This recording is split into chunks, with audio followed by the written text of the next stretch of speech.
and like saying certain things are going to happen, and then they don't. So always approach it with an open mind, but not so open that your brains fall out. Okay, now we have Dr. Joseph Allen Hynek. A lot of people know him as J. Allen Hynek. So above we mentioned Jacques Vallée, who's the best-known UFO researcher, and for our current day and time, that's the truth. But before Vallée came into the spotlight, in the early years of Vallée, there was another man named J. Allen Hynek, who was a serious UFO researcher. Again, we have to abide by the criteria that is set upon us, set upon us by the UFO research community. We have to use as witnesses for the testimony only those who have incredible credentials and those who can prove to the UFO research community they have no bias against scientific research. Dr. Joseph Allen Hynek is just the sort of person who can fit into this criteria. He is impeccable, or had impeccable credentials, and spent much of his adult life involved in science, and much of the time in investigations of the UFO enigma. His credentials are as follows: a Bachelor's of Science from the University of Chicago, a Ph.D. in astrophysics at Yerkes Observatory, an Associate Director of Smithsonian Astrophysical Observatory in Cambridge, Massachusetts, headed NASA's sponsored satellite tracking program, part of a 67-nation International Geophysics Year of 1957 and 1958, Department of Physics and Astronomy of Ohio State University, specialized in the study of stellar evolution and the identification of spectroscopic binaries. He was a scientific consultant to Project Sign, Project Grudge, and Project Blue Book. Delivered a speech on UFOs to the UN General Assembly in 1978, and founded CUFOS, Center for UFO Studies. Dr. Hynek was involved in many other scientific endeavors, too numerous to list in this book, lest anyone think that we're actually trying to write a biography of him. And needless to say, J. Allen Hynek was more than qualified in regard to the rigid standards set upon us. The interesting thing about Dr. Hynek is that he started out as a skeptic of UFO phenomena, but after years of study working for the United States Air Force, commissioned to explain what UFOs really were, he came to the conclusion that there were some sightings that he just couldn't explain. This caused him to delve into deeper study of UFOs and his acceptance that some of them are real. With this in mind, we can now look at some of the comments that J. Allen Hynek made concerning his research and the conclusions that he came to regarding his studies. Remember that what you are about to hear came from the mind of a man who was steeped in science and scientific method all of his life. And he says here, and I quote, if UFOs are indeed somebody else's nuts and bolts hardware, then we must still explain how much tangible hardware can change shape before our eyes, vanish as in the Cheshire cat manner, seemingly melt away from front of us, or apparently materialize mysteriously before us without apparent detection by persons nearby or neighboring towns. We must also wonder, too, where UFOs are hiding when they're not manifesting themselves to human eyes. And that's from his book, The Edge of Reality, pages 12 and 13. Dr. Allen, I had Roman numerals, folks. Me and Roman numerals sometimes don't get along. I really have to look at them to decipher them. Anyway, Dr. Hynek suggests some very important questions here, or maybe some very important answers. The way you want to look at it. If they're tangible craft, then how can they change shape, indeed materialize out of thin air? Good question. Hynek, a scientist and one who believed in physics, knew that tangible objects cannot do that and do the things that he was hearing about in the reports that he was receiving. These things caused him to wonder about the origins of these objects. This must have been a particularly bothersome fact to the whole UFO investigatory progress of Dr. Hynek. We know this because he mentioned it quite a bit in his books. In 1976 interview with UFO Magazine, Hynek asked the same question, but this time he uses a term that was anathema to science at the time, psychic. He used the word psychic. Ooh, Dr. Hynek, you're a bad boy. according to the scientists anyway. Another peculiarity is that alleged ability of certain UFOs to dematerialize. I'm quoting here. There are quite a few reported instances where two distinctly different UFOs hovered in a clear sky will converge and eventually merge into one object. These are the types of psychic phenomena that are confronting us in the UFO mystery. And that was UFO Report magazine, August 1976, page 61, if you want to look it up. One can only wonder what was going through Hynek's mind when he uttered those words. He probably imagined the doors of his colleagues in the scientific community slamming shut and the tumblers of the locks falling into place. However, Hynek was only being honest, and he was only submitting an opinion based on his research. Hynek pressed on with his research and dared to bring his opinion more to light, which is illustrated by the following quote. And I quote, "We should consider the various factors that strongly suggest a linkage, or at least a parallelism, with the occurrences of a paranormal nature." And that was in UFO Report magazine, August 1976, page 61.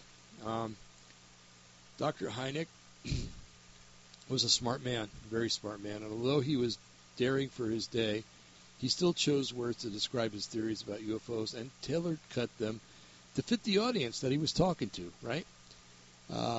In the quote from the book, he posed his theory vaguely in the form of a question, which is smart. That would satisfy his peers who would think that he was proposing a hypothesis if he didn't do it that way. In the two quotes from the interviews in UFO magazine, he was a bit more revealing about his thoughts, saying that the UFO enigma was a likeness or parallelism of spiritual activity.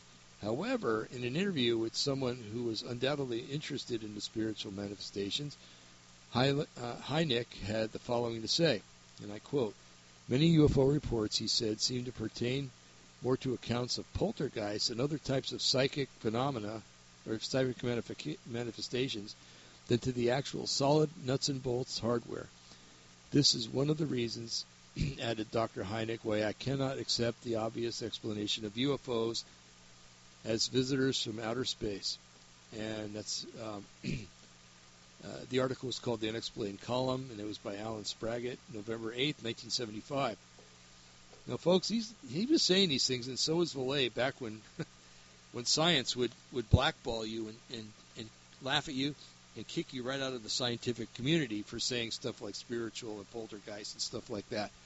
It just wasn't cool to say it, and you would be blackballed. And these guys took the initiative to say what they had to say. And it is most probable that Hynek felt comfortable saying what he did to Spraggett during that interview. He had come to the conclusion that UFOs were a manifestation of the spiritual realm, and even goes as far as to say that since they are psychic or spiritual and manifest as such, that is why he can't accept that they're tangible craft from other worlds. Now, the testimonies of Vallée and Hynek alone are a pretty damning case for the defense. Those who are the proponents of outer worldly visitors.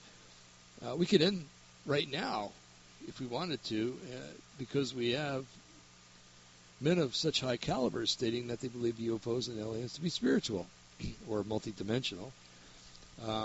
Two very large nails have been hammered through the lid into the box of the extraterrestrial proponent theory coffin, but there could be a problem.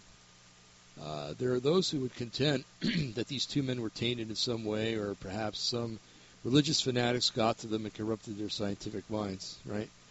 You could just hear boardrooms talking about that.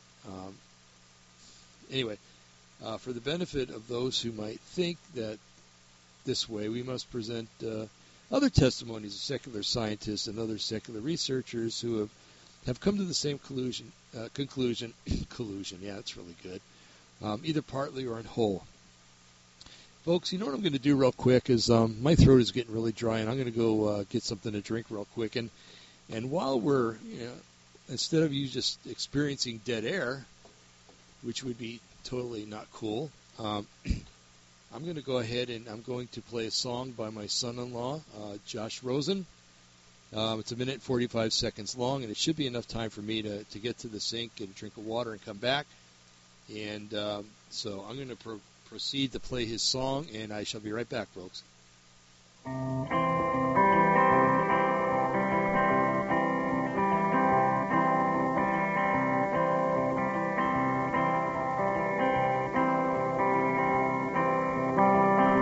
Searching for my Lord, where can you be found? Searching for my Lord, where can you be found? I look up at the sky, I look down at my feet,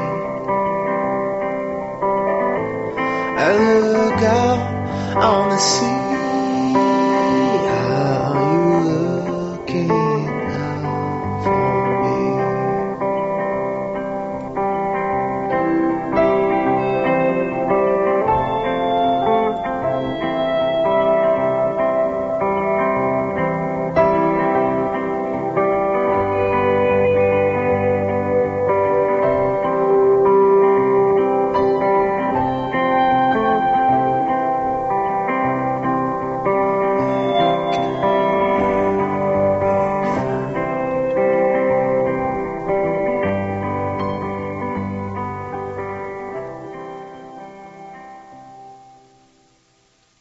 Okay, folks, thanks for letting me take a break there. I got a drink of water, and I feel much better. Much, much, much better. So thank you. Anyway, where were we, folks? Okay. We were... Okay, there we go. Okay. So we're going to start looking at other scientists and researchers, okay? We have the testimony of Raymond E. Fowler. Let's see, there probably aren't many people with the scope of expertise in the UFO investigating field. Ray's credentials are quite impressive and include the following. He had a Bachelor's of Art degree, magna cum laude, from the Gordon College of Liberal Arts. He did a tour of duty with the United States Air Force Security Services, 25 years with GTE Government Systems as a senior planner for the Minuteman Intercontinental Missile Program. Also, the Director of Investigations for the International Mutual UFO Network, or MUFON. He's written 11 books on UFOs and paranormal phenomena, and they're really good. He's been a consultant to a number of TV UFO documentaries and also to Time Life books. And J. Allen Hynek said, Ray Fowler is an outstanding UFO investigator. I know of no one who is more dedicated, trustworthy, or persevering. Boy, what a testimony that is, huh? To have one of the top guys in physics saying that about you. Ray Fowler is quite a knowledgeable researcher of the UFO enigma. As we saw in his credentials, he's received an outstanding review by J. Allen Hynek, the father of UFO scientific research. When investigatory programs or documentaries want an expert, he's right at the top of their list of people to contact, or he was. I haven't seen him around lately. Hope he's feeling well, and if he's passed, I'm sorry. With the credentials that he bears and the respect that he has among UFO researchers and the media, he is more than adequate to share what he's found in his study of UFOs and aliens. Right? Okay.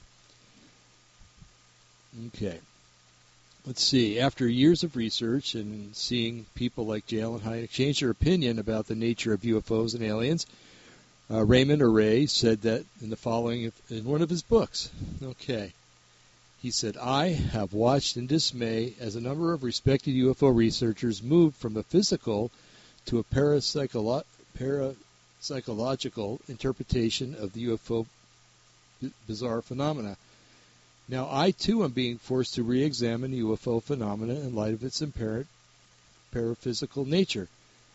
And he said that in The Watchers, The Secret Design Behind UFO Abductions, page 15, page 183 and page 15. Okay. So we have no doubt that Feller was probably close with Hynek, and since Hynek was